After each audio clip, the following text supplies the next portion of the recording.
حاضر من به تو نشان میدیم.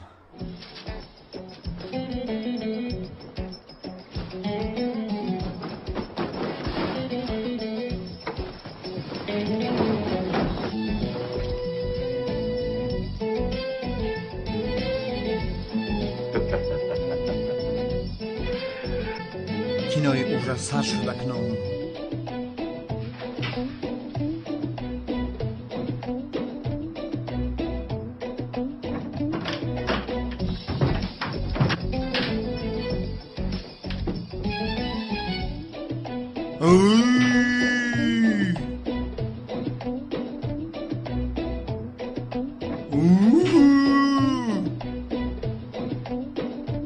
هی مرغ خواب بود از که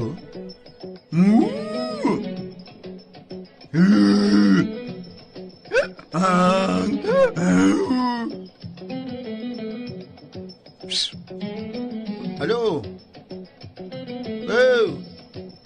ای دختر بخیزت زنده هستی؟ ای خمره ای زنده میکشی؟ ای دختر زنده هستی خیز؟